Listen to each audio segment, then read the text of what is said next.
Au niveau national, en 2022, 260 000 tonnes ont été collectées, mais en réemploi direct local, au niveau national, on est à 3%. En export, on est environ à 57%. Donc c'est vraiment une grande part, voilà, de ce qui est donné.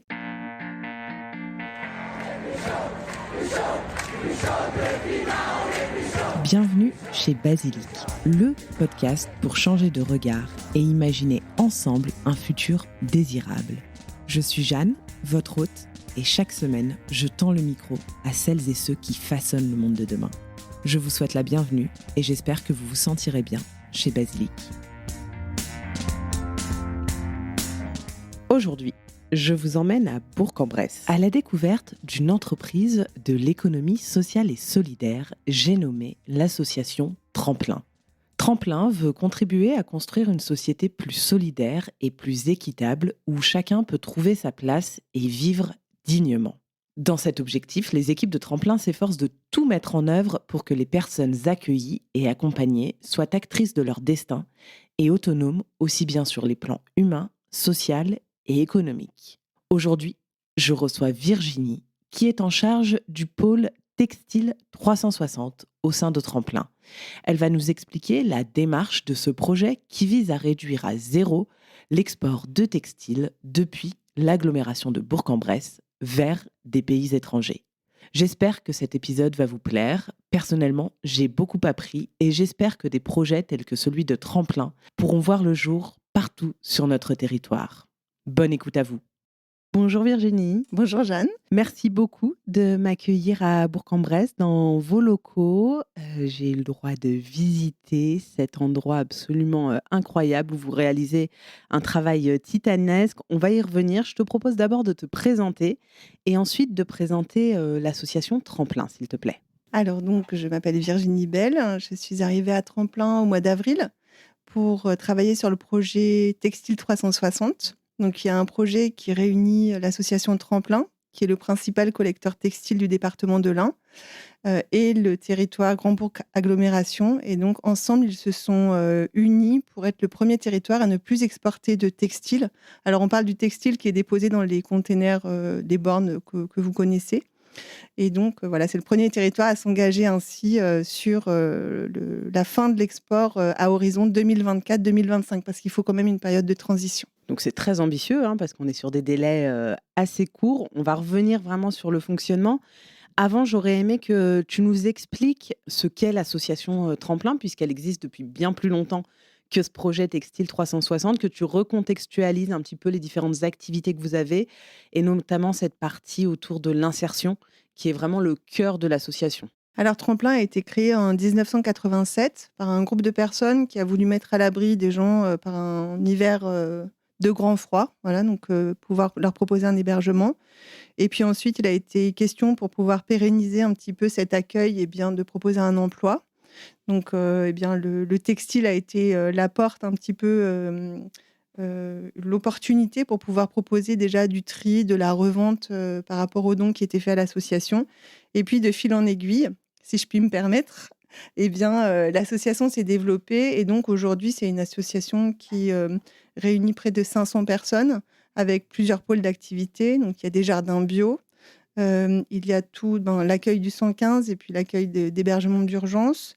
Il y a un restaurant social, 2 restaurants sociaux maintenant, une activité traiteur et le pôle textile, des logements sociaux aussi, et le pôle textile qui est le pôle le plus important de Tremplin puisqu'il réunit 133 salariés, dont à peu près une quinzaine d'encadrants. Des salariés qui sont en réinsertion, donc. Des salariés qui sont en réinsertion, voilà. Et donc, qui peuvent reprendre pied pour certains qui ont rencontré des difficultés, alors après, qui peuvent être d'ordre différent. Et donc, ce travail permet aussi d'être accompagné aux gens en insertion pour travailler sur un projet professionnel. Et l'idée, c'est que ces gens partent et trouvent un travail pérenne ensuite, après cette période-là.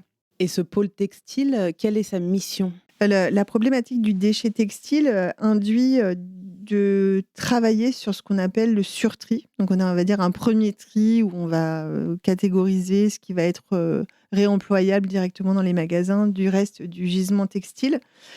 Et le surtri nécessite, en fait, comment dire, aujourd'hui, il y a 2 orientations qui se proposent pour le surtri.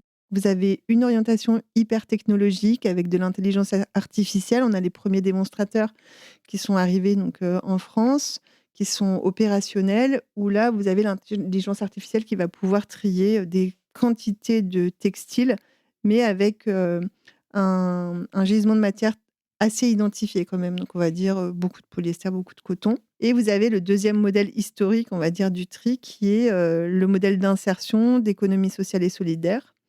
Et le projet Textile 360 aussi, donc c'est l'environnement et l'ESS. Voilà, c'est vraiment d'abord l'ESS d'ailleurs.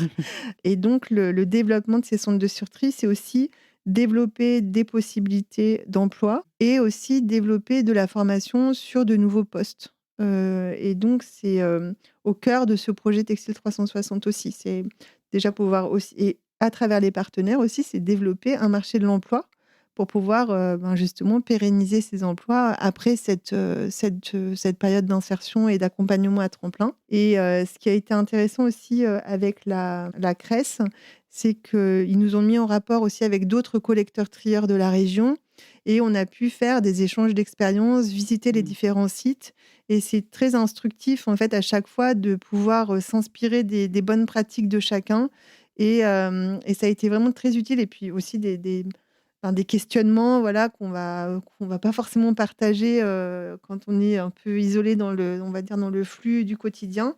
Et là, de se poser une journée et de pouvoir échanger un peu à bâton rompu et en confiance, c'était vraiment voilà, ces échanges sont très, très instructifs. Alors le pôle textile, donc vous avez des bornes, à peu près 180 bornes qui sont réparties dans une grande partie du territoire du département de l'Ain. Il y a un service transport qui va venir collecter régulièrement ces bornes. Le textile qui est récupéré arrive au centre de tri que nous avons visité. Donc, vous avez pu vous rendre compte un peu de la masse de textile qui est traitée ici. Chaque année, à peu près, on collecte entre 1000 et 1100 tonnes. Voilà. Et c'est amené à progresser encore. Donc, il y a un premier tri qui est effectué au centre de tri 1, où des dames et des messieurs, en fait, des opérateurs vont sur un convoyeur, donc un tapis. En fait, des personnes vont craquer les sacs, les textiles sont mis, donc du coup, sont répartis dessus.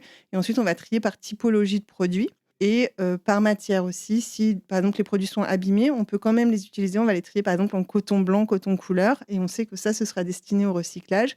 Et tout le reste qui sera trié par typologie, pantalon, chemise, t-shirt, eh bien ça partira ensuite au centre de tri 2, donc qui est pas loin, mais on avait besoin de plus d'espace. Et au centre de tri 2, il y a un second tri qui est effectué. Et là, on va trier la qualité. Donc, on appelle ça la crème. Donc, la crème, l'actuelle, et puis le 1 euro, donc ce qui est de plus mauvaise qualité. Et donc, ce sera remis sur cintre ou mis dans des bacs pour être vendu au kilo ou à 1 euro. Et donc ça, qu'on comprenne bien pour les auditeurs et les auditrices, c'est un projet qui préexistait, qui était antérieur au projet Textile 360, toute cette activité de tri. Et vous êtes allé plus loin avec le projet Textile 360. Alors, l'activité textile existait, en fait, historiquement existait à Tremplin. Il y a eu un gros travail qui a été fait pour vraiment prioriser le réemploi, c'est-à-dire essayer d'optimiser la vente de vêtements. Déjà pour des raisons environnementales, parce qu'on sait que, bon, voilà, puisque la matière a été fabriquée, le produit a été fabriqué, autant que son usage soit le plus durable possible. Donc, il y avait un modèle, on va dire, un petit peu historique qui était une partie était revendue et l'autre partie partait à l'export et une autre partie a été jetée. Ça faisait partie des déchets ultimes. Et c'est à peu près le modèle de tous les collecteurs trières. Enfin, c'est le modèle de tous les collecteurs trières en France. Okay. Voilà.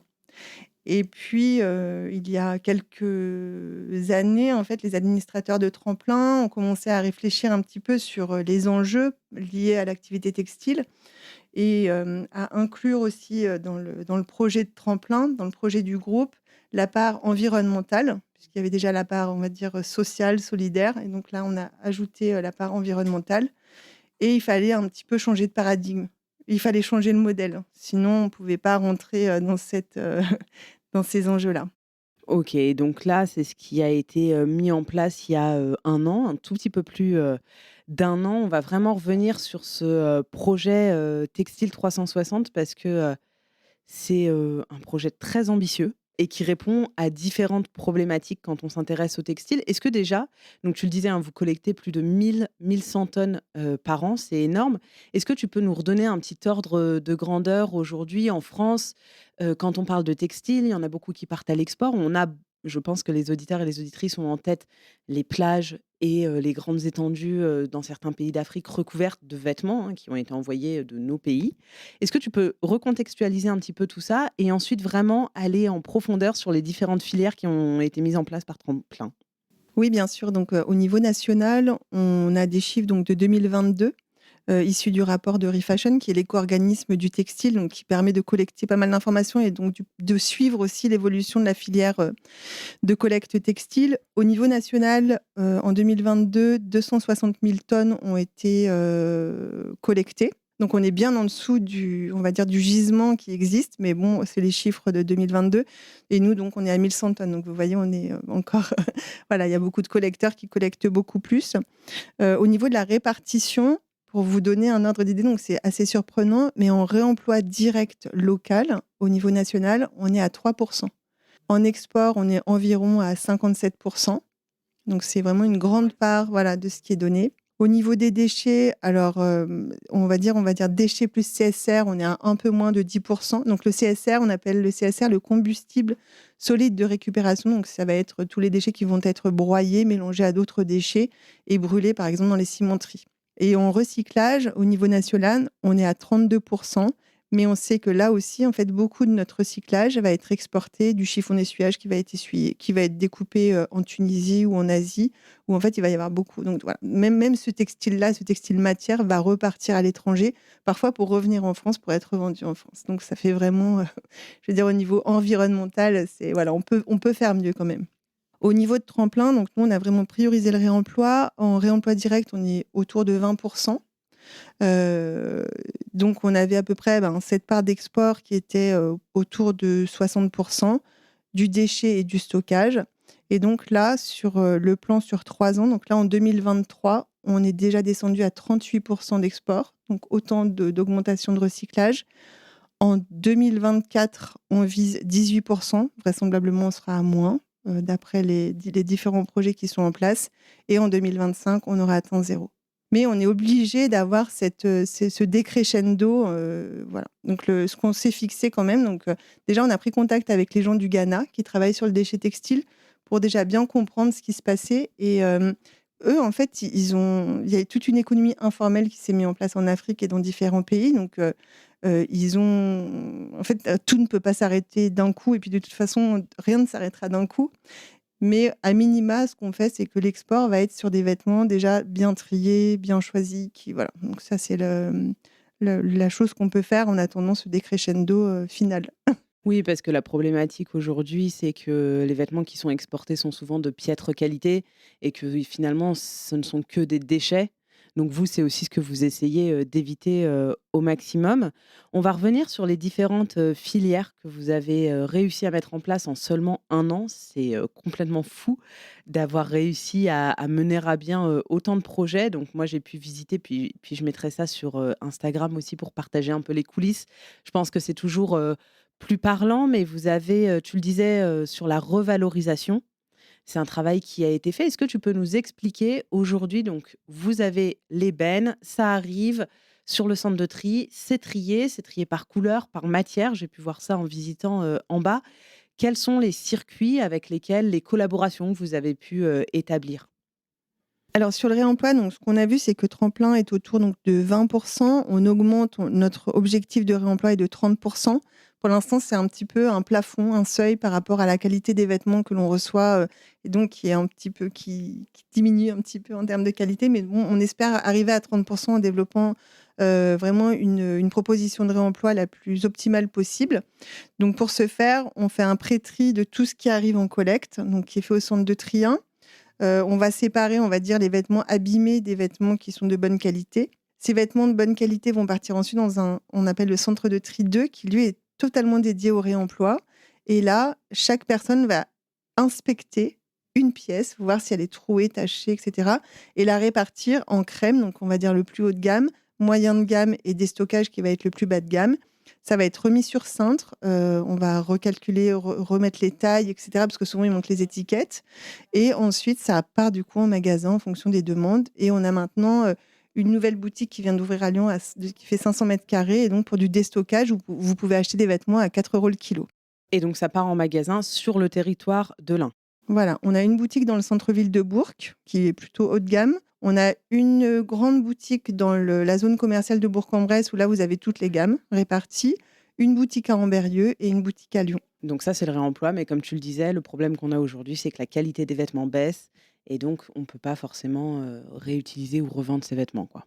Alors, on a quand même une grande partie qu'on peut revendre, mais maintenant il y a un flux qui est assez important. Donc là, l'objectif pour nous a été d'essayer de trouver des débouchés pour tout ce qui n'est pas vendu. Donc, on va dire qu'il va représenter environ 750 tonnes quand même sur une année. Et on a compris qu'il fallait pour cela augmenter la qualité du tri. Pour cela, donc, on arrive à trier du coton. Donc, le coton, on peut le reconnaître au toucher. Coton blanc, coton couleur, mais après les couleurs, c'est facile. Mais je veux dire, au niveau de la texture, le coton est reconnaissable facilement. Donc, notre premier partenaire a été Buitex, pour lequel on a collecté du gisement dédié aux isolants. Donc un isocoton qui s'appelle Cotton Wool, qui maintenant en plus a été reconnu du coup au niveau de l'agglomération, que les gens peuvent acheter et donc ils peuvent avoir une bonification s'ils achètent cet isolant. Mais on reviendra sur les différentes boucles qu'on a mis en place. Après, on était limité dans le sens où maintenant les textiles sont tellement mélangés. Vous avez des polyester coton, des viscoses polyester, du polyamide. Enfin, bref, on retrouve un petit peu tout mélangé. Donc comment reconnaître au toucher, c'est impossible. Lire des étiquettes, c'est impossible, c'est écrit trop petit. Il y a beaucoup de vêtements qui n'ont plus d'étiquettes. Et puis, en plus, il y a beaucoup d'étiquettes qui ne correspondent pas aux produits que vous achetez. Donc, voilà, on était vraiment limité. Et l'éco-organisme, donc Refashion, dont on parlait tout à l'heure, a sorti un rapport qui est une veille technologique. Et grâce à cela, on a pu identifier ce qu'on appelle un spectromètre. Donc, c'est un appareil qui va pouvoir lire votre matière. Vous passez votre textile dessous et il peut vous donner la composition 75% polyester, 15% coton, 25% coton. Et donc, à partir de ce scan matière, eh bien, pour nous, c'était la porte ouverte pour pouvoir caractériser notre gisement, donc savoir précisément ce qu'on recevait. Et une fois qu'on avait caractérisé notre gisement, eh bien, pouvoir trouver des partenaires qui correspondent au gisement, puisque nous, on n'est pas une industrie, mais simplement, on peut proposer un super surtri. Et donc vous avez approché différents partenaires potentiels pour leur expliquer ce que vous faisiez et quel type de gisement vous aviez. Vous avez réussi à mettre en place plusieurs boucles, comme tu les appelles. Est-ce que tu peux nous les présenter? Parce que aujourd'hui, il y en a qui fonctionnent très bien. Voilà, c'est des partenariats établis qui ont vocation à durer dans le temps. Oui. Alors déjà, pour pouvoir équiper le centre de tri donc de ce spectromètre matière et d'une scie de délissage. Donc le délissage, c'est quand vous enlevez tous les points durs, ce que demandent beaucoup d'industriels pour le recyclage, parce que, par exemple, un bouton de jean en métal va pouvoir mettre le feu en fait au tapis. Donc c'est vraiment, il y a un danger derrière au niveau industriel. Et donc c'est l'ADEME, on a fait un appel à projet au niveau de l'ADEME, et donc c'est l'ADEME qui soutient aussi ce projet et qui apporte en partie des financements pour qu'on puisse équiper le centre de tri. À partir de cette caractérisation du gisement, on a pu voir qu'on avait beaucoup de coton, beaucoup de polyester. Donc on s'est d'abord intéressé à ces deux gisements-là. Donc le coton, eh bien, c'est pour en trier le plus possible dans ce qui n'est pas revendu. Et le polyester, donc on développe une deuxième expérimentation autour de ce produit, donc qui réunit plusieurs partenaires et qui consiste à voir si on peut refiler un fil polyester à partir d'un gisement de déchets textiles en polyester. Alors par exemple, moi, je l'ignorais, mais nos pulls en polyester, c'est du plastique. C'est de la bouteille PET, de la bouteille plastique tout simplement. C'est la même chose. Mais sauf que le gisement de bouteilles plastiques qui était utilisé pour faire du fil va sûrement être moins destiné au fil, puisqu'en fait, on va pouvoir plus l'utiliser aussi, il va repartir dans l'usage des bouteilles plastiques. Donc, il y a un tel gisement que c'est une manne quand même matière qui est intéressante. Et donc, l'idée, c'est qu'on va trier du textile, on va faire un tri par couleur et par différents gisements de textile polyester. Ça va partir chez un partenaire qui s'appelle Muovi, qui est à côté d'Épinal, et lui qui fait de la granulation. Donc, il va broyer le textile, il va le fondre. Ensuite, ça refait du filament qui est broyé. Donc, ça fait une granule comme des petites perles plastiques. Ces perles vont ensuite partir chez Infibre, qui est à Oyonnax. Et donc, c'est une filature. Donc, lui va refaire fondre ces granules et donc il va extruder du fil qu'il va remettre en bobine. Ensuite, on a un partenaire pour le tricotage et un partenaire pour le tissage. Et puis, un partenaire pour la confection qui s'appelle DMD, qui fait du vêtement professionnel. À la fin de cette expérimentation, on puisse refaire une polaire que vous pourrez acheter, 100% polyester. Donc, même les fermetures éclairs sont en polyester. Et donc, une fois que cette polaire sera en fin de vie, vous pourrez la regranuler et refaire de la polaire. Ok, donc un cercle vertueux. Ça, tu le disais, vous êtes encore en expérimentation. Donc là, vous parvenez, grâce à votre spectromètre notamment, à trier les polyesters, mais on n'a pas encore la polaire finie. Tu n'en as pas encore reçu. Non, alors là, on a encore déposé un autre appel à projet au niveau de l'ADEME. Donc, on attend la réponse de l'appel à projet pour pouvoir... Parce que c'est des projets qui coûtent cher aussi de développement. Donc, on attend la réponse. Normalement, j'imagine que ça devrait être accepté puisque il y a un enjeu quand même derrière aussi qui est intéressant au niveau de la remise à disposition de matières recyclées sur le marché. Donc, ce qui est aussi le rôle de l'ADEME. Donc, j'espère qu'on l'aura courant 2024, la polaire. On croise les doigts. Donc là, tu nous as présenté déjà 2 boucles sur lesquelles vous travaillez. Il y en a d'autres, notamment avec les chaussures, enfin les baskets, puisque on est passé devant je ne sais combien de bennes de chaussures, parfois même des chaussures seules, un peu de tout. C'est quand même un joyeux pêle-mêle dans ces grandes boîtes remplies de chaussures. Et donc là, pour les chaussures, c'est une des boucles que vous avez réussi à établir en premier et qui fonctionne très bien aussi. Ces chaussures deviennent des pistes cyclables. Oui, absolument. En fait, c'est ces partenariats autour du projet qui ont bien avancé, qui ont avancé assez vite, dont on est très content. La chaussure, c'est une vraie problématique du recyclage textile, puisque c'est beaucoup de composants dans une seule chaussure, des cols, enfin, voilà. Et donc, l'entreprise Revival, qui a été en recherche et développement et qui a été en challenge Refashion aussi, avait éclaté en fait sa chaîne de tests un petit peu partout en Europe et en France.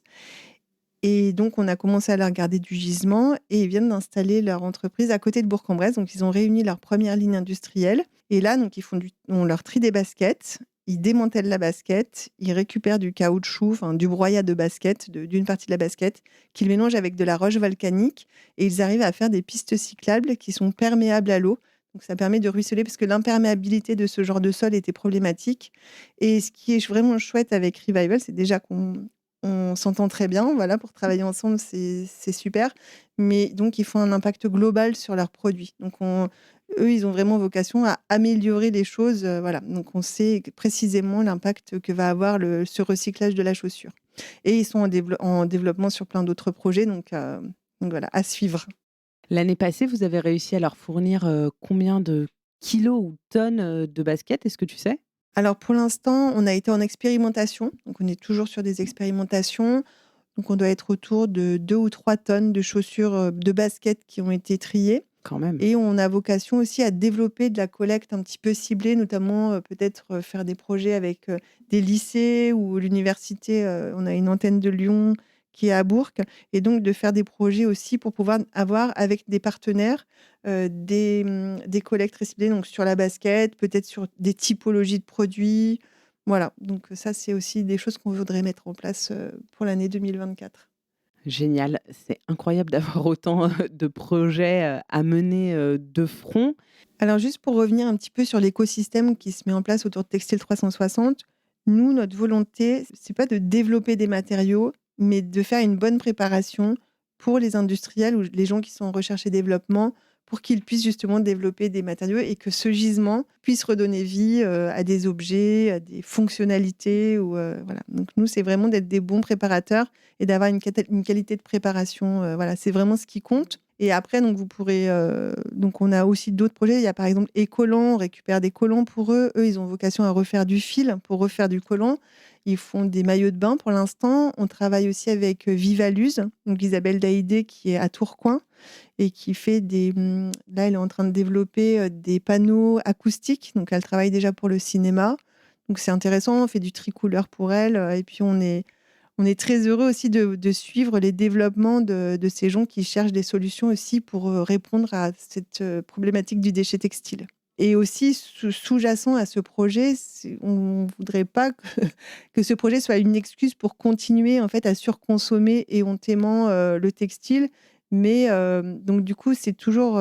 on voudrait quand même bien préciser que ce projet se fait dans une perspective aussi de sobriété.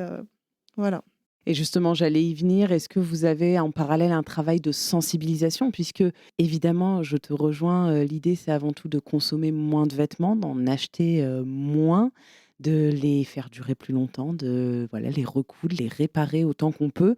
Est-ce que vous avez aussi cette vocation de sensibiliser? Tu me parlais avant l'enregistrement éventuellement de mettre des QR codes sur les bornes pour que les gens puissent avoir conscience et quelques ordres de grandeur aussi, parce que c'est très facile de se débarrasser d'un vêtement. On le jette dans une benne en se disant qu'on fait une bonne action, qui va être valorisée, recyclée, et puis voilà, on oublie. Ça fait seulement quelques mois, années qu'on a conscience de l'impact et qu'on a pris conscience aussi que ces bennes, finalement, sont pas du tout triées comme on le pensait, que les vêtements sont acheminés dans d'autres pays en développement. Est-ce que voilà, il y a cette volonté de sensibiliser? Alors nous, l'objet des QR codes, puisque là, on va lancer une campagne sur les conteneurs, justement pour présenter le projet Textile 360 à la population burgienne. Nous, l'idée, c'est que les personnes qui vont mettre les textiles dans cette borne sachent ce que vont devenir leurs textiles. Et donc, soient rassurés. En fait, on va leur apporter, on va leur dire, ben voilà, on peut tracer. Et c'est ce qu'on apporte aussi à nos partenaires, que ce soit pour l'isolant. On est en train de développer un conventionnement avec des communes et un label, un Textile 360, ce qui fait que, par exemple, sur le cotton wool, si vous avez le label Textile 360, vous savez que ce cotton wool est issu d'un gisement de territoire. Voilà. Donc ces QR codes vont avoir vocation à tracer. Donc, on va pas... Ça n'a pas un rôle, ça a un rôle de politique locale, si vous voulez, mais on va se concentrer sur notre projet. Et ensuite, il y aura les indicateurs que je vous ai donnés sur comment on va arriver à notre objectif en 2025. On veut être vraiment transparent. Et donc, la traçabilité des gisements et les différentes boucles et les différents projets qui sont en cours. Et donc ce label dont tu parlais, Textile 360, sur la polaire, on pourrait imaginer que ce soit écrit que c'est une polaire fabriquée à partir de tissus Textile 360. Absolument. C'est vraiment ce qu'on aimerait mettre en place, c'est ça, qui va commencer là. Enfin, déjà, c'est le cas pour les premières boucles. Le label, maintenant, il faut qu'on le finalise, on va dire, mais c'est une histoire de quelques semaines, mois, on va dire. Mais tout à fait, même, il pourrait y avoir des collections issues de Textile 360, voilà, qui seront identifiées. C'est un projet très innovant. Vous êtes les seuls sur le territoire français, me semble-t-il, à avoir mis un tel projet en place. Est-ce que tu essaies ou l'équipe essaie d'essaimer, d'aller présenter le projet à d'autres agglomérations pour peut-être qu'elles aussi puissent mettre en place avec des partenaires industriels de leur territoire? Alors, on est le premier territoire en France à s'engager à renoncer à l'export, à structurer cet écosystème de partenaires pour pouvoir trouver des débouchés au gisement. Donc, quelque part, cette structuration, elle serait reproductible. Au fond, à partir du moment où les industriels peuvent gérer ce flux, elle serait reproductible. La métropole de Lyon est aussi sur cette même ligne, c'est-à-dire qu'eux, ils veulent renoncer aussi à l'export, ils veulent qu'il n'y ait plus d'export textile sur Lyon. Ils sont très actifs sur le sujet également. Et puis, en fait, à chaque fois qu'on a des présentations, qu'on rencontre des gens, voilà, c'est l'objet de discussion et de... En fait, ça ne laisse personne indifférent, cette problématique du déchet textile. J'espère que d'ici quelques temps, on en aura un peu partout en France. Ce serait quand même fabuleux, puisque tu le disais, il faut retenir ce chiffre. Tu vas nous le repartager sur la quantité de textiles qui a été exporté avant le projet Textile 360. Vous avez fait baisser de plus de moitié au final. Là, oui, on est déjà, sur la première année, on est à la moitié. À l'année prochaine, on C'était devrait être... 57% avant la mise en place du projet, c'est ce que tu m'as dit. Hein. Oui, à peu près, c'est ça, on est dans cet ordre-là. Là, on est descendu à 38%, 36% à peu près, et ensuite on sera à moins de 18%, puis zéro.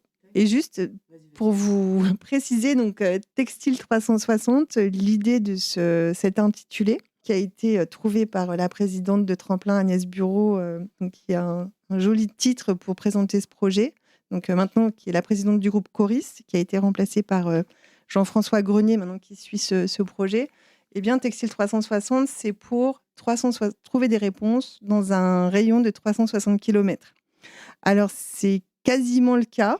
Maintenant, on a des partenaires donc qui sont si les partenaires ont une opportunité de industrielle ou d'idées ou de développement, eh bien, on ne s'interdit rien, mais l'idée, c'est vraiment de trouver des solutions au niveau du territoire. Alors ça fait, à peu près 1 an que vous avez mis en place, ce projet. Quelles ont été les plus grandes, difficultés? Les moments où vraiment vous vous êtes heurtés à des, situations peut-être plus compliquées que ce que vous n'aviez, imaginé? Est-ce que, toi, tu as été peut-être personnellement un peu déçu que ça n'aille pas aussi vite que ce que tu aurais aimé? Voilà, comment vous avez réussi aussi à les surmonter? Puisqu'on voit que ça avance, mais c'est toujours intéressant de comprendre quels ont été les freins et comment vous avez réussi à les surpasser. Alors quand, le projet a été acté avec le territoire, eh bien, on a forcément envie que ça aille vite puisque, comme on parlait de changement de paradigme, à partir du moment où on est convaincu qu'il faut que ça bouge, eh bien, on voudrait que ça aille, vraiment que ce soit rapide. Mais, il faut laisser le temps, de cette, adaptation, on va dire, à un nouveau modèle qu'il faut construire. Et en fait, le temps de la construction de ce modèle, de la rencontre avec des partenaires, une R&D qui est pas forcément une recherche et développement qui est pas forcément encore en phase par rapport, au volume de gisements qu'on veut retraiter. Donc, c'est pour ça qu'on a fait ces indicateurs, sur 3 ans pour pouvoir, se laisser le temps de ne pas emboliser, on va dire, les centres de tri. Parce qu'à un moment donné, on a eu des velléités d'aller un peu plus vite et vraiment de tout arrêter et là, en fait, il y avait un tel flux de textiles que, voilà, c'est là qu'on s'est dit: «Bon, voilà, on va prendre le temps de bien structurer». Mais ce qui est maintenant chouette, c'est que quand vous mettez vos textiles dans les bornes, eh bien, vous avez, enfin, voilà, vous savez à peu près, comment ils vont être ventilés, avec précision et ça, je pense que pour le territoire de Bourg, c'est aussi une chance de savoir comment va être retraités ces vêtements derrière. Alors, on a parlé des difficultés. À contrario, est-ce que tu as vraiment, une réussite dont vous êtes très fier ici avec, Tremplin et ce projet Textile 360? Est-ce que c'est, les salariés, les couturières? On n'a pas parlé des couturières aussi qui font un super boulot. Enfin bref, voilà, je te laisse choisir celui qui te rend le plus fier. Alors à Tremplin, de toute façon, dans tous les domaines liés, enfin, sur toute la filière textile, vraiment, il y a un magnifique travail qui est fait, que ce soit au centre de tri, à la couture, dans les boutiques. Vraiment, il y a un travail de qualité, un accompagnement qui est vraiment chouette à observer ici. On a évoqué un petit peu la réparation, c'est quelque chose qui va être développé aussi cette année, donc mais bon, voilà, il faut voilà, ça chaque chose en son temps et sur les partenariats, c'est, la boucle, par exemple, sur le cotton wool, sur cet isolant.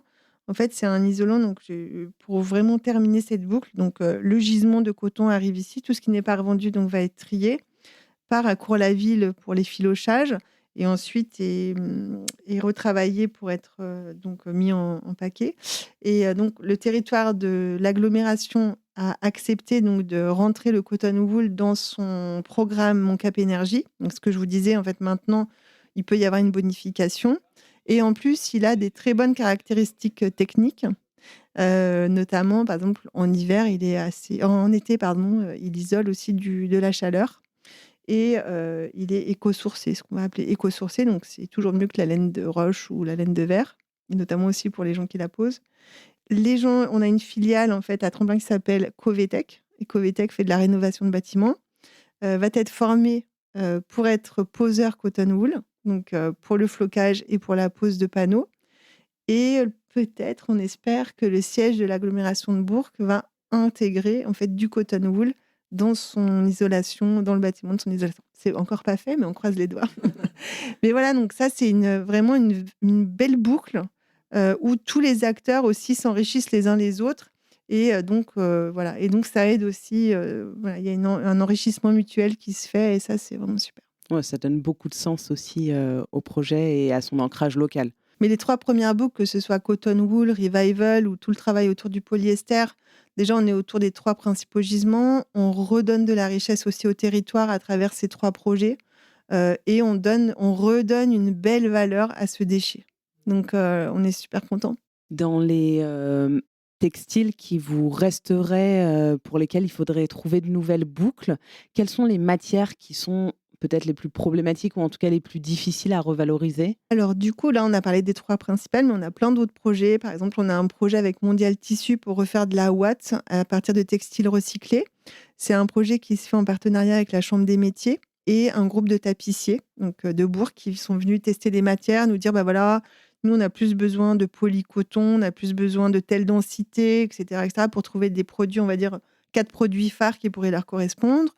On a envoyé un questionnaire à 700 tapissiers pour qu'ils nous donnent leur retour et on est en train de travailler là-dessus et à peu près sur tous les gisements, on a pu identifier comme ça des choses. OK.